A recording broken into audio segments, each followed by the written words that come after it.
Hello students, welcome back to our channel Physics by KC. So ee roju manam oka kotta chapter start cheddam from class 12 physics, moving charges and magnetism.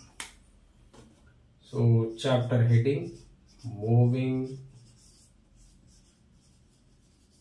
charges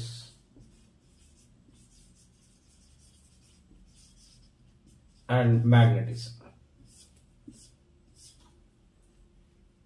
so ముందుగా ఈ చాప్టర్కి వెళ్ళే ముందు మనం కొన్ని points discuss చేద్దాం. What is actually a magnet? A magnet అంటే ఏంటి? What is a magnet? So మనకి లోయర్ క్లాసెస్లో మనకి ఒక స్టోరీ చెప్పుకుంటారు. మ్యాగ్నస్ అనేటువంటి ఒక షెపర్డ్ ఉండేవాళ్ళు. ఆ షెపర్డ్ తన గొర్రెలతో పాటుగా తిరుగుతున్నప్పుడు తను అలిసిపోయి ఒక చోట కూర్చొని ఒక నీళ్ళు ఉన్నటువంటి ఒక కొలంలో తన దగ్గర ఉన్నటువంటి కర్రతో అట్లా కొడుతున్నప్పుడు ఆ కర్రకి ఏదో అంటుకునింది. మొదటగా అతను భయపడి ఆ తర్వాత ఏదో ఒక తెలియనటువంటి ఒక సూపర్ న్యాచురల్ పవర్ అనేది వాటిలో ఉండడం వల్ల ఆ కర్రకు ఉన్నటువంటి ఐరన్కి అది అటాచ్ అయిందని చెప్పి ఆయన కనుక్కోవడం. తను కనుక్కున్నాడు కాబట్టి తన పేరు అలాగే ఉండిపోవడానికి మ్యాగ్నస్ అనేటువంటి పేరు మీద మ్యాగ్నెట్ అనేటువంటి పేరు ఇచ్చారని మనకి లోవర్ క్లాసెస్లో చదువుకుంటాం. దాని తర్వాత మ్యాగ్నెట్స్ని చైనీస్ పీపుల్ చాలా చక్కగా యూజ్ చేసుకున్నారు. వాళ్ళు వార్ ఫీల్డ్లో ఎనిమి ఎటువైపు ఉన్నారో ఐడెంటిఫై చేయడానికి ఈ మ్యాగ్నెట్స్ అనేవి ఒక కాంపస్ లాగా అంటే ఒక డైరెక్షనల్ డివైజెస్ లాగా వాళ్ళు యూజ్ చేసుకున్నారు. సో ఏదేమైనా సరే మ్యాగ్నెట్స్ అనేవి కంప్లీట్గా చెప్పాలంటే హ్యూమన్ సివిలైజేషన్ కానివ్వండి, హ్యూమన్ లైఫ్ స్టైల్ని కానివ్వండి కంప్లీట్గా మార్చేసాయి. సో మ్యాగ్నెట్ అంటే ఏంటి? So magnet is a substance which will attract all the magnetic substances. And magnetic is a substance which will repel the magnetic substances which are having same type of poles. అంటే ఒకే poles ఉన్నటువంటి magnetic substance అనేది ఒక magnet దగ్గరకు గాని వస్తే ఖచ్చితంగా అది ఏం చేస్తుందంటే రిపెల్ చేస్తుంది. అలా కాకుండా ఆపోజిట్ పోల్ గాని వచ్చిందంటే ఆ మ్యాగ్నెటిక్ సబ్స్టెన్స్ అనేది దాన్ని అట్రాక్ట్ చేస్తుంది. సో మ్యాగ్నెట్ చుట్టూతో మనకు కొంత రీజన్ అనేది ఉంటుంది. ఫర్ ఎగ్జాంపుల్ ఇక్కడ ఒక పర్ఫ్యూమ్ అనేది స్ప్రే చేసాం అనుకోండి, ఈ రూమ్ మొత్తం ఆ పర్ఫ్యూమ్తో స్ప్రెడ్ అయిపోతుంది. మనం ఆ స్మెల్ అనేది మనం అబ్జర్వ్ చేయొచ్చు అనమాట.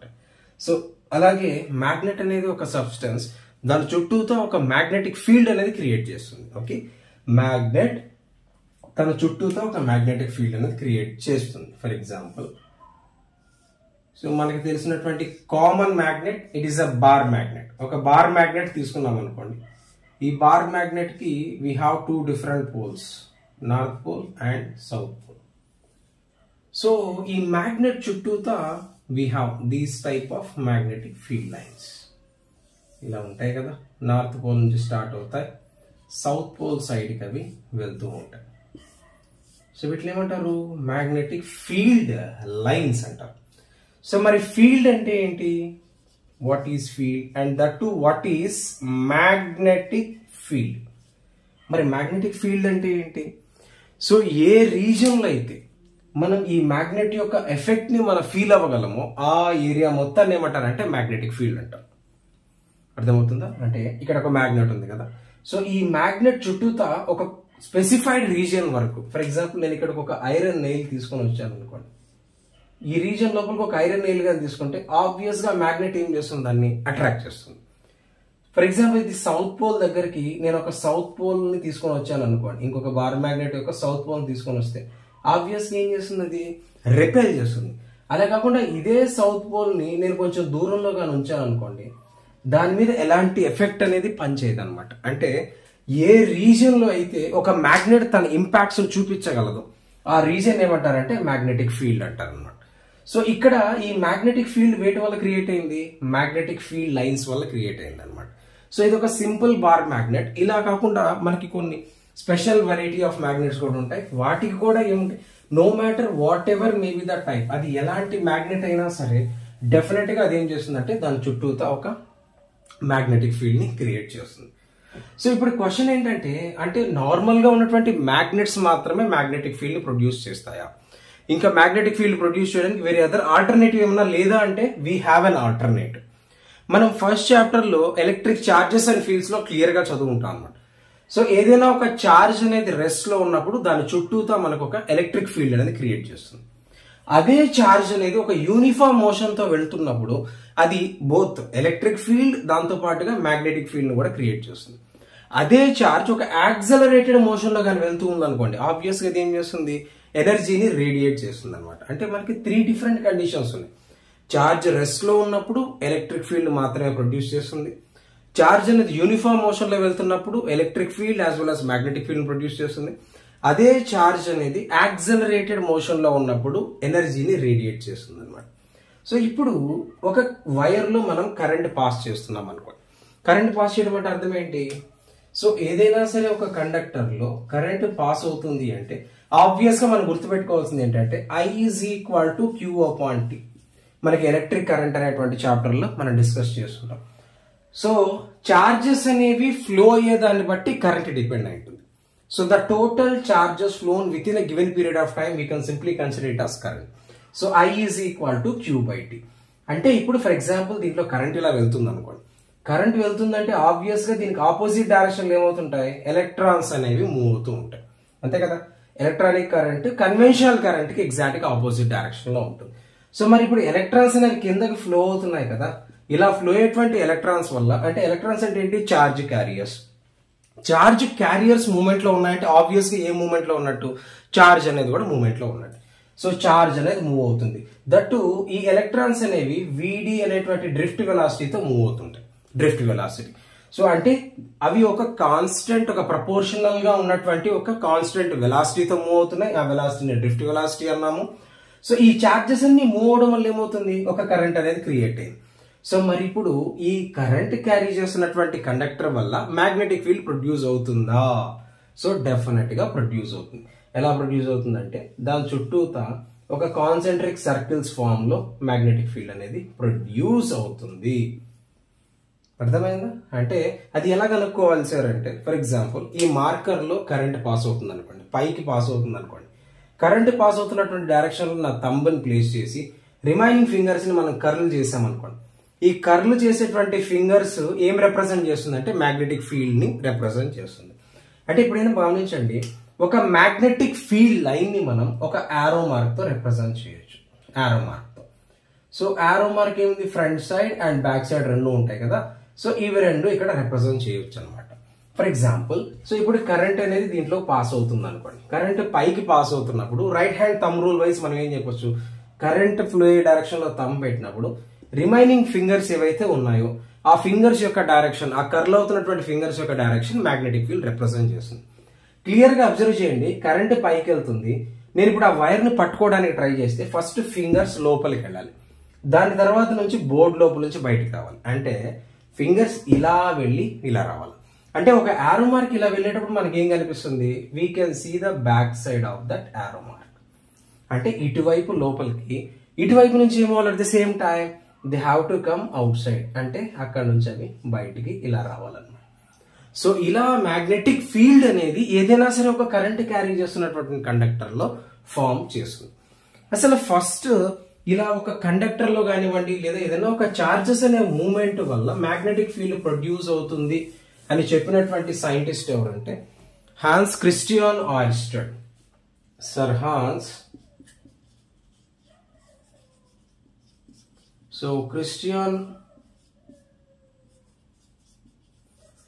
ఆయిర్స్టెడ్ అనేటువంటి సైంటిస్ట్ ఫస్ట్ టైం ఆయన నోటీస్ చేశారనమాట. ఏదైనా సరే ఒక కరెంట్ క్యారీ చేస్తున్నటువంటి కండక్టర్ మ్యాగ్నెటిక్ ఫీల్డ్ ను కూడా ప్రొడ్యూస్ చేయగలదు అని చెప్పి ఫస్ట్ నోటీస్ చేసినటువంటి person sir Hans Christian Oersted. So general గా ఎలా చెప్తారంటే, ఒక యాక్సిడెంటల్ గా ఆయన వైర్స్ కనెక్ట్ చేసినప్పుడు దాని కిందకు ఒక మ్యాగ్నెటిక్ కాంపస్ వెళ్ళింది. ఆ మ్యాగ్నెటిక్ కాంపస్ వెళ్ళడం వల్ల దాంట్లో డిఫ్లెక్షన్ వచ్చింది. దాన్ని బట్టి ఆయన మ్యాగ్నెటిక్ ఫీల్డ్ అనేది కరెంట్ క్యారీ చేసినటువంటి కండక్టర్ ప్రొడ్యూస్ చేస్తుంది అని చెప్పి ఏదో చెప్తారు. It is not an accidental discovery. దానికి ముందు ఆయన సమ్ ఇయర్స్ ఆఫ్ ప్రాక్టీస్ చేస్తుంటారు అసలు యాక్చువల్ గా మ్యాగ్నెటిక్ ఎఫెక్ట్స్ అనేవి ఎలా ఉంటాయి అనేది. సో ఆ టైంలో ఆయన నోటీస్ చేశాడు అంటే దానికి బిఫోర్ ఆయన చేసినటువంటి ఫీల్డ్ వర్క్ వల్ల మాత్రం అది పాసిబుల్ అయి ఉంటుంది. So whatever Oersted is a scientist first who noticed and first who discovered the relation between electric and magnetic field. అప్పటి వరకు అందరికీ తెలుసు ఎలక్ట్రిసిటీ అనేది ఉంది, మ్యాగ్నెటిక్ ఎఫెక్ట్స్ అనేవి ఉన్నాయి, కానీ వాటి రెండింటి మధ్య ఉన్నటువంటి రిలేషన్ ఎవరికి తెలియదు. సో ఆయిర్స్టెడ్ ఫస్ట్ టైం దాన్ని నోటీస్ చేశాడు అనమాట. అంటే ఎలక్ట్రిక్ ఎఫెక్ట్ కి మ్యాగ్నెటిక్ ఎఫెక్ట్ కి మధ్య ఏదో ఒక రిలేషన్ ఉందని చెప్పి నోటీస్ చేసినటువంటి one and only first scientist sir Hans Christian Oersted. So కాబట్టి ఆయిర్స్టెడ్ ఇచ్చినటువంటి థియరీ వల్ల ఈ రోజు మనం ఎంజాయ్ చేసినటువంటి లగ్జరీస్ మొత్తం త్రూ ఎలక్ట్రిసిటీ, ఆల్టర్నేటివ్ కరెంట్ వల్ల కానివ్వండి, ఇట్లా మోటార్స్ కానివ్వండి, ఫ్యాన్స్ కానివ్వండి, సో ప్రతి ఒక్కటి ఆయన చేసినటువంటి డిస్కవరీ వల్ల మనం ఈ రోజు యూజ్ చేసుకోగలుగుతున్నాం. Okay, coming back to the next point, what is the force experienced by a charge in a magnetic field.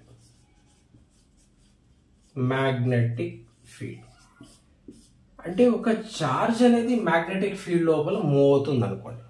So దాని మీద ఏదైనా మ్యాగ్నెటిక్ ఫీల్డ్ వల్ల ఫోర్స్ ఏమన్నా ఎగ్జర్ట్ అవుతుందా? సో ఫర్ ఎగ్జాంపుల్ ఒక చార్జ్ ని కన్సిడర్ చేద్దాం. ఇది ఎక్స్ యాక్సిస్ డైరెక్షన్, ఇది జెడ్, ఇది వై అనుకోండి, mutually perpendicular. So Y axis direction లో ఒక బి బార్ అంటే మ్యాగ్నెటిక్ ఫీల్డ్ అనేది వై యాక్సిస్ డైరెక్షన్ లో ఉంది. ఒక చార్జ్ వి బార్ అనేటువంటి వెలాసిటీతో ఒక చార్జ్ అనేది ఇలా కొంత యాంగిల్ చేస్తూ వై యాక్సిస్ తో కొంత యాంగిల్ చేస్తూ ఇలా మూవ్ అవుతుంది అనుకోండి. సో క్యూ అనేటువంటి చార్జ్ వి బార్ అనేటువంటి వెలాసిటీతో, సో వై యాక్సిస్ తో థీటా అనేటువంటి యాంగిల్ చేసి మూవ్ అవుతుంది అనుకోండి. సో ఈ కేసులో వి బార్ అనేది వెలాసిటీ అనేది వెక్టర్ కాబట్టి దాన్ని రెండు వెక్టర్ కాంపోనెంట్స్ గా మనం కానీ స్ప్లిట్ చేస్తే, సో ఈ డైరెక్షన్ లో మనకి సో వి కాస్ థీటా అనేటువంటి కాంపోనెంట్ ఉంటుంది, ఈ డైరెక్షన్ లో మనకి వి సైన్ థీటా అనేటువంటి కాంపోనెంట్ ఉంటుంది. సో ఎప్పుడైనా గుర్తుంచుకోండి, ఒక ఫీల్డ్ కి ప్యారలల్ గా మనం ఎలక్ట్రిక్ చార్జెస్ అండ్ ఫీల్డ్స్ లో కూడా డిస్కస్ చేస్తుంటాం. ఒక డైపోల్ ని ఎలక్ట్రిక్ ఫీల్డ్ డైరెక్షన్ కి ప్యారలల్ గా కానివ్వండి, యాంటీ ప్యారలల్ గా కానివ్వండి మనం ప్లేస్ చేసినప్పుడు దాని మీద పనిచేసేటువంటి ఫోర్స్ జీరో.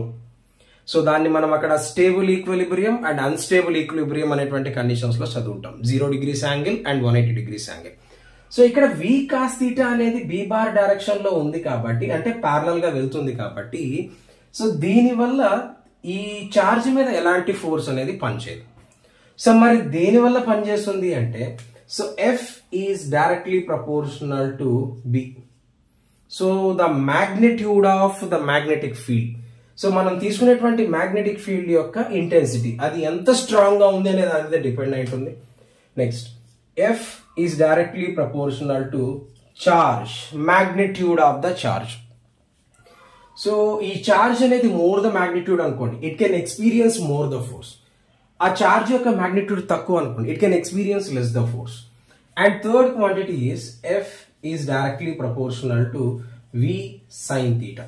అంటే the vertical component, the vertical velocity component is also an essential quantity for getting force.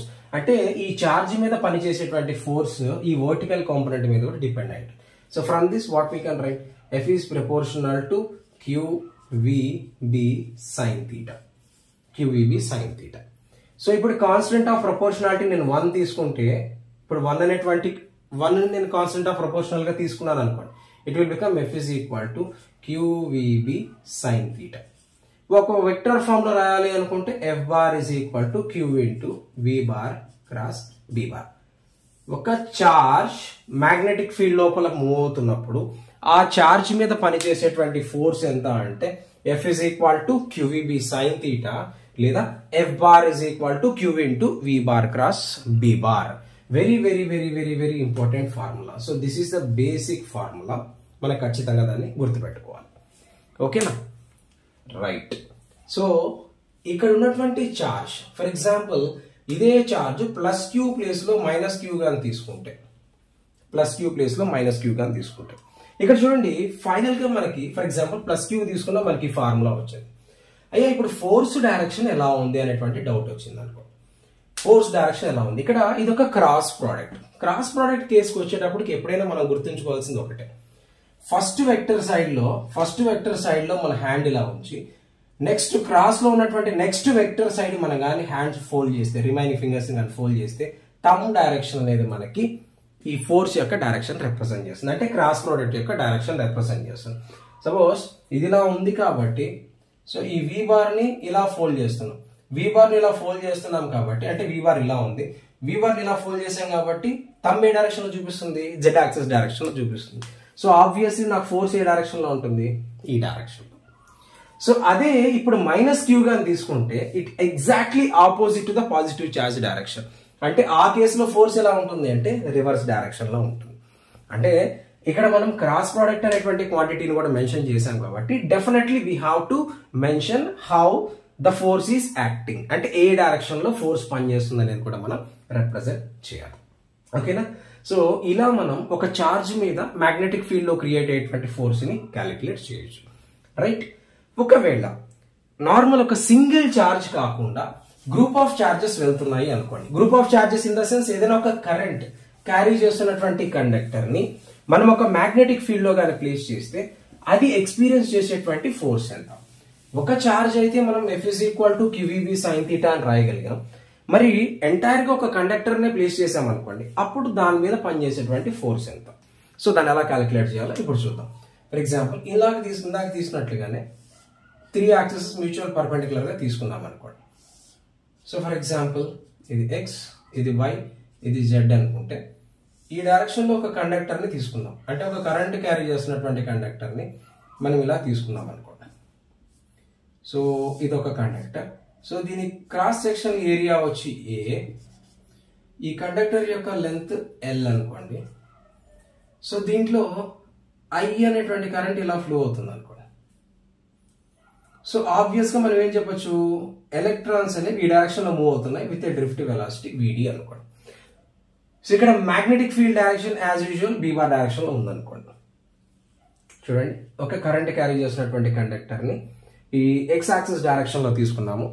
ఆ కండక్టర్ యొక్క లెంత్ L, దాంట్లో పాస్ అవుతున్నటువంటి కరెంట్ I, ఎలక్ట్రాన్స్ అనే ఆపోజిట్ డైరెక్షన్ లో VD అనేటువంటి వెలాసిటీతో వెళ్తున్నాయి అనుకోండి. మనకు తెలిసిన జనరలైజ్డ్ ఫార్ములా ఏంటి? Force acting on any charge which is kept in a magnetic field F is equal to QVB sin theta. అంతే కదా? సో ఇప్పుడు ఇక్కడ చార్జ్ అంటే ఏంటి? ఏం మూవ్ అవుతున్నాయి? ఇక్కడ ఎలక్ట్రాన్స్ మూవ్ అవుతున్నాయి. ఫర్ ఎగ్జాంపుల్ యూనిట్ వాల్యూమ్ కి ఉన్నటువంటి ఎలక్ట్రాన్స్ N అనుకోండి. ఇప్పుడు ఈ కండక్టర్ యొక్క వాల్యూమ్ అంటే ఏం రాస్తాం? Volume is equal to length multiplied by area. Unit volume కి n నెంబర్ ఆఫ్ ఎలక్ట్రాన్స్ ఉంటే మరి ఇంత వాల్యూమ్ కి ఎన్ని ఉంటాయి? We have total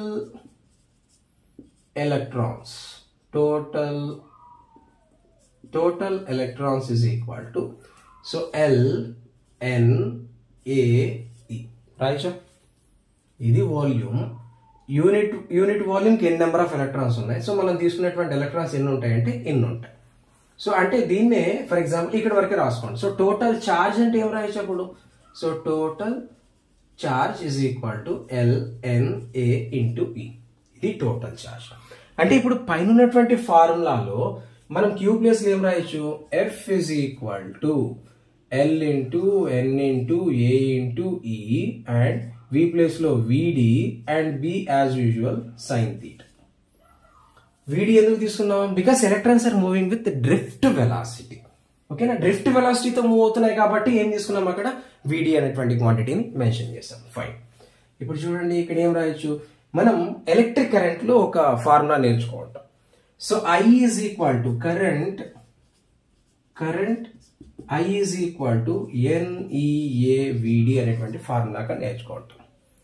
so current through any conductor by the flow of electrons with a drift velocity VD can be written as I is equal to NEAVD. So ఇప్పుడు చూడండి, దీని నుంచి NEAVD దీని కానీ మనం ఎలిమినేట్ చేస్తే ఫైనల్ ఏం వస్తుంది? F is equal to వీటన్నిటిని ఎక్స్క్లూడ్ చేసి ఏం రాయొచ్చు? అక్కడ I రాసుకోవచ్చా? So L into I into B sin theta.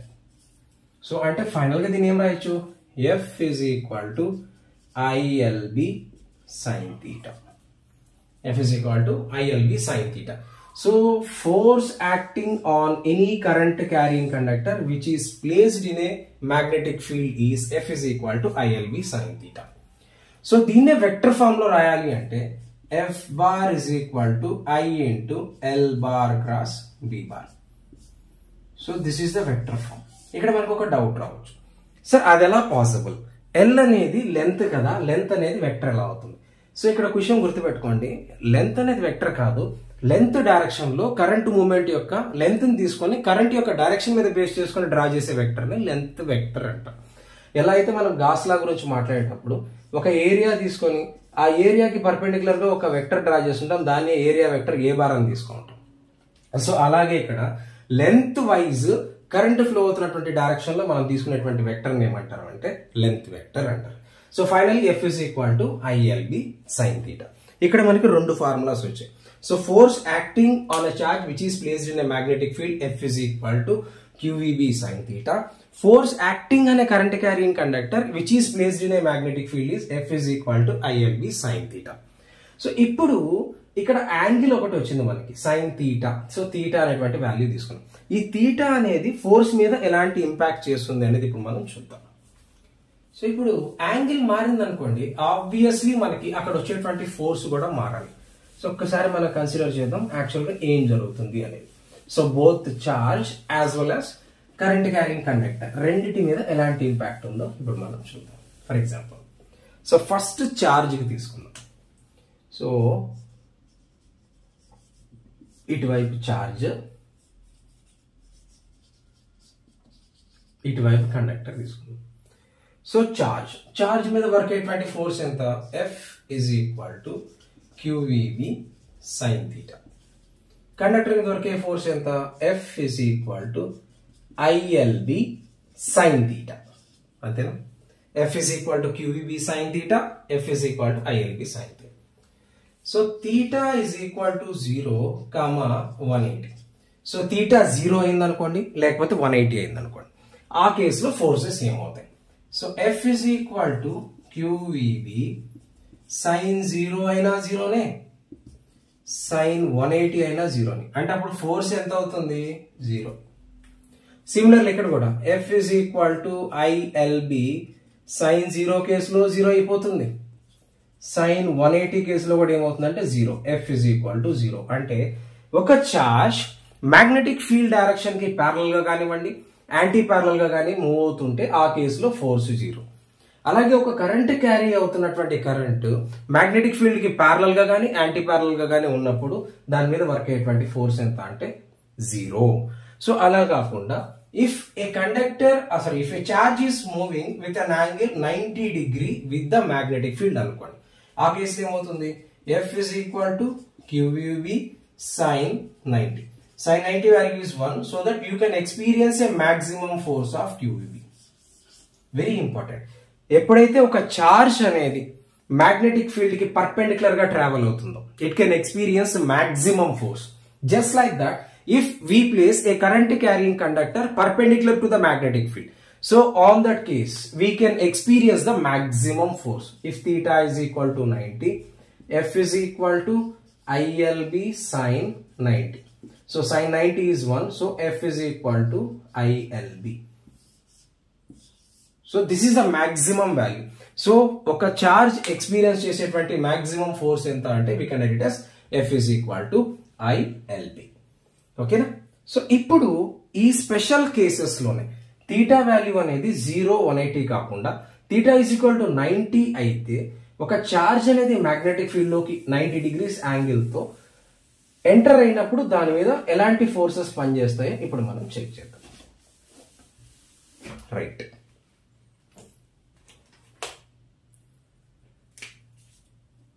a charge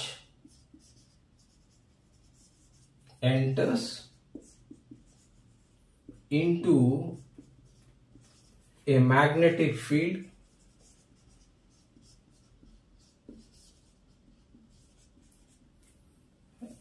making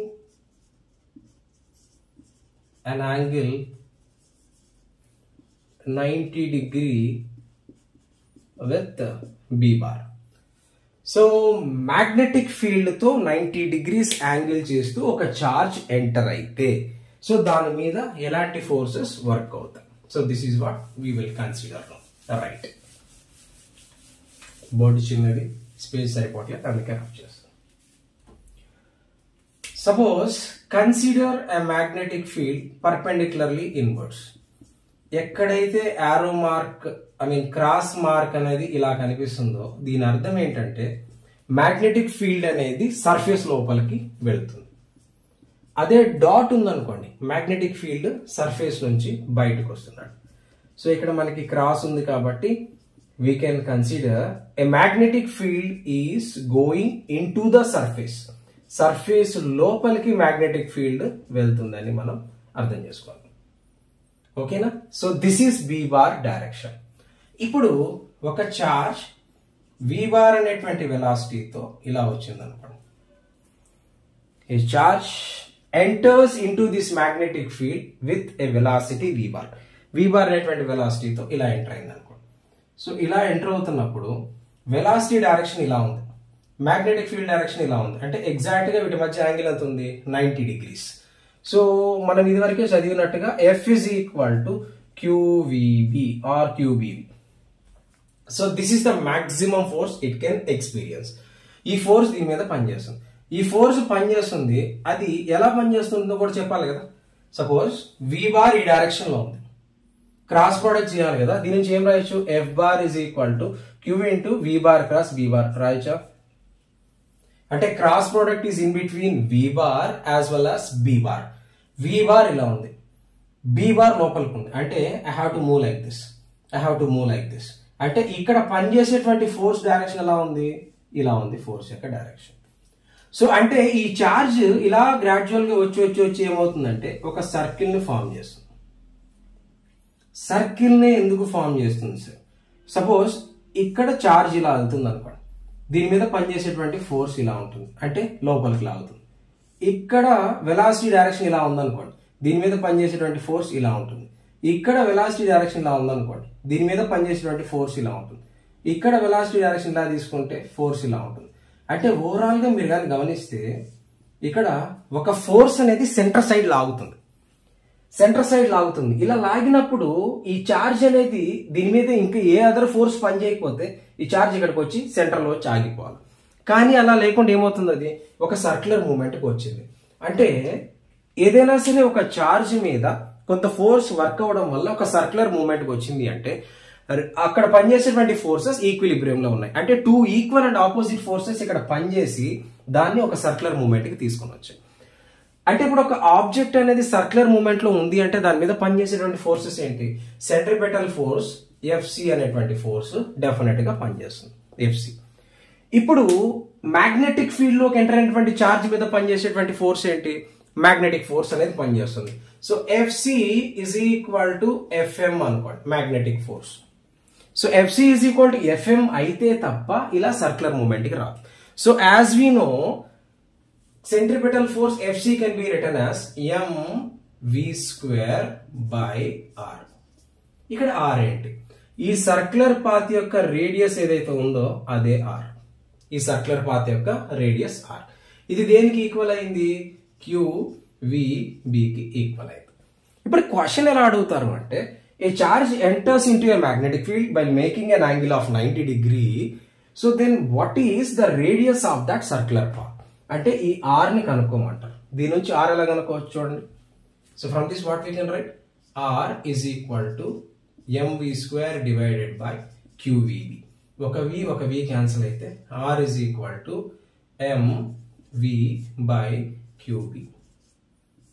so radius of the circular path created by a charge when it enters perpendicularly into a magnetic field is R is equal to mv by QB.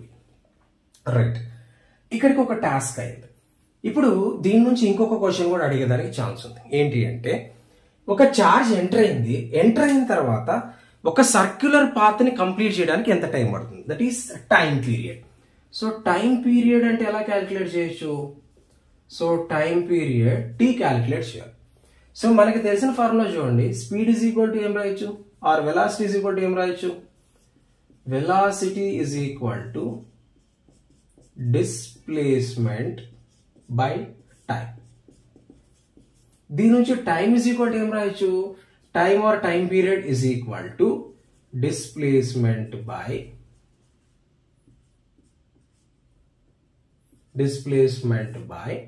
Velocity. రాయచ్చా? సో ఇక్కడ displacement అంటే ఏం రాయాలి? ఒక circular path చేసింది అనుకోండి, ఒక సర్క్యులర్ పాత్ చేసింది అనుకోండి. సో క్లియర్గా చెప్పాలంటే ఇక్కడ డిస్ప్లేస్మెంట్ వైస్ తీసుకుంటే ఇది మనకి 0 అయిపోతుంది. ఎందుకంటే ఒక పాయింట్ దగ్గర నుంచి స్టార్ట్ చేసి అదే పాయింట్కి కానీ వచ్చింది అంటే displacement is 0. So just before reaching అనుకోండి, అప్పుడు ఏమవుతుంది? ఇక్కడ 2πr అని రాసుకోవచ్చా?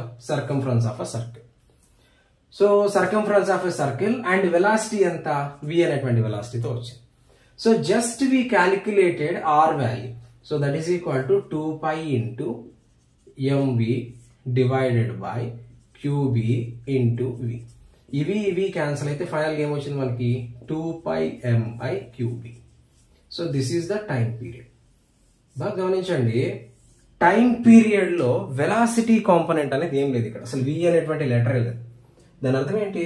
So no matter a charge is moving faster or the charge is moving slower, it doesn't affect the time period taken by the charge to complete a rotation. So ఇలా మనం ఒక charge అనేది 90 degrees angle తో ఒక magnetic field కి perpendicular గా కానీ enter అయితే దాని మీద జరిగేటువంటి యాక్టివిటీస్ ని ఇలా మనం డిరైవ్ చేయొచ్చు. సో అది క్రియేట్ చేసేటువంటి సర్క్యులర్ పాత్ యొక్క రేడియస్ ఆఫ్ కర్వేచర్ ని క్యాలిక్యులేట్ చేయొచ్చు. ఒక సర్క్యులర్ మూవ్మెంట్ చేయడానికి దానికి పట్టినటువంటి టైం పీరియడ్ కూడా మనం ఇలా క్యాలిక్యులేట్ చేయొచ్చు అనమాట. ఓకేనా? రైట్. సో ఇక్కడ మనం కంప్లీట్ చేసింది ఎక్కడ వరకు కంప్లీట్ చేసాము అంటే, ఒక చార్జ్ అనేది 90 degrees యాంగిల్లో ఒక మ్యాగ్నెటిక్ ఫీల్డ్ లోపలికి ఎంటర్ అయితే జరిగినటువంటి యాక్టివిటీ. రైట్. ఇలా కాకుండా ఇఫ్ మనం బిఫోర్ చెప్పినట్టుగానే ఒక చార్జ్ అనేది 0 degrees తో కానివ్వండి 180 degrees తో కానివ్వండి ఎంటర్ అయితే దాని మీద వర్క్ అయ్యేటువంటి ఫోర్స్ 0 ఫోర్స్ అనేది పనిచేస్తుంది. సో ఈ 3 కేసెస్ కాకుండా, అంటే విత్ 0 degrees కాదు, విత్ 90 degrees కాదు, విత్ 180 degrees కాకుండా విత్ ఎనీ యాంగిల్ ఒక చార్జ్ అనేది కానీ ఎంటర్ అయితే, అంటే చూడండి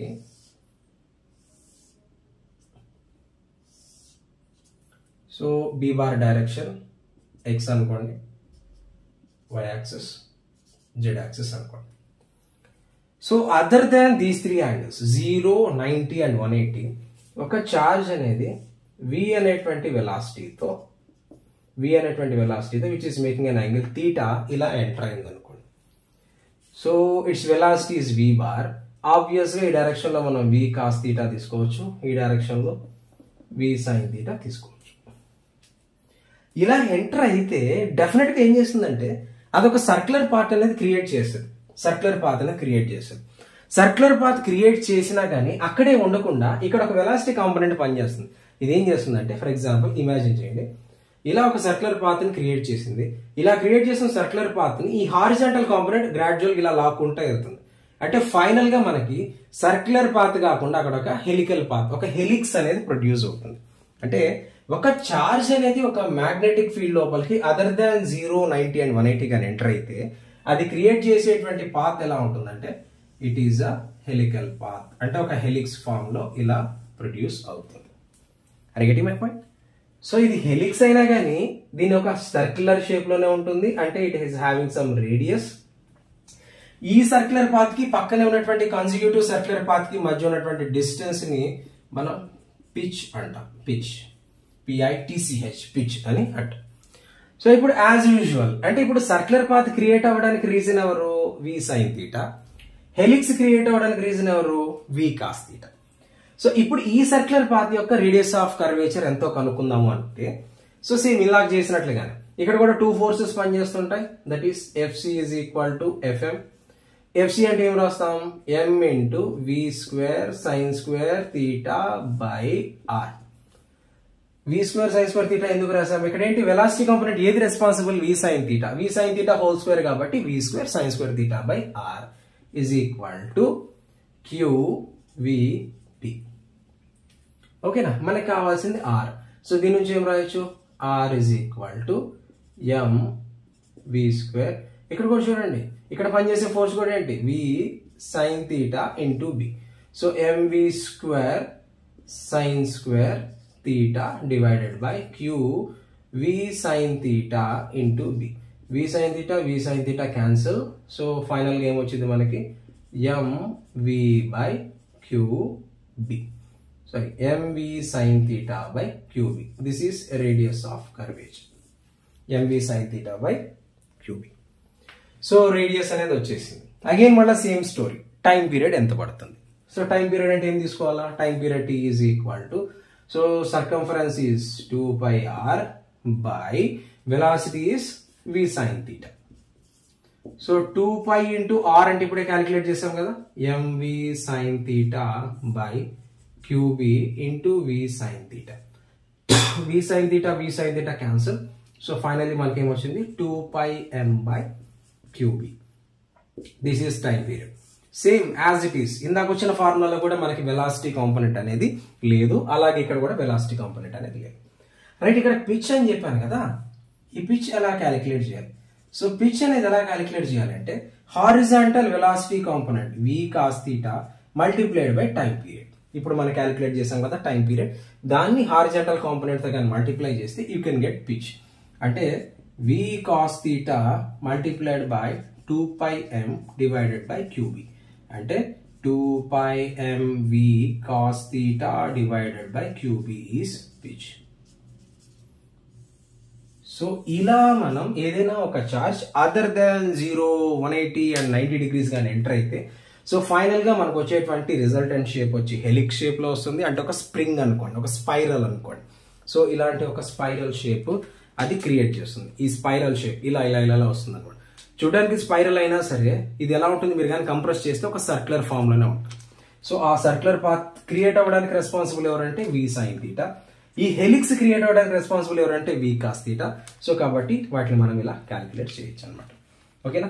సో ఈ క్లాస్ లో మనం డిస్కస్ చేసింది మ్యాగ్నెట్ అంటే ఏంటి, మ్యాగ్నెటిక్ ఫీల్డ్ అంటే ఏంటి. మ్యాగ్నెటిక్ ఫీల్డ్ అనేది కరెంట్ క్యారీ చేస్తున్నటువంటి కండక్టర్ కానివ్వండి, చార్జ్ కానివ్వండి ఎలా ప్రొడ్యూస్ చేస్తాయి. ఒక చార్జ్ మీద మ్యాగ్నెటిక్ ఫీల్డ్ లో క్రియేట్ అయ్యేటువంటి ఫోర్స్ ఎంత, ఒక కరెంట్ క్యారీ చేస్తున్నటువంటి కండక్టర్ మీద పనిచేసే ఫోర్స్ ఎంత, ఒక చార్జ్ అనేది 0 డిగ్రీస్ లేదా 180 డిగ్రీస్ లేదా 90 డిగ్రీస్ లో ఎంటర్ అయ్యేటప్పుడు దాని మీద వర్క్ అయ్యేటువంటి ఫోర్సెస్ యొక్క మ్యాగ్నిట్యూడ్స్ ఫైండ్ అవుట్ చేసాం. 90 డిగ్రీస్ యాంగిల్ తో ఒక చార్జ్ ఎంటర్ అయితే దాంట్లో మ్యాగ్నెటిక్ ఫీల్డ్ లో అది ఎలాంటి మూవ్మెంట్స్ చేస్తుందో చూసాం. అదర్ దాన్ 0, 90 అండ్ 180 కానీ ఎంటర్ అయితే అది క్రియేట్ చేసిన మూవ్మెంట్స్ ఏంటో అని మనం ఇక్కడ డిస్కస్ చేసాం.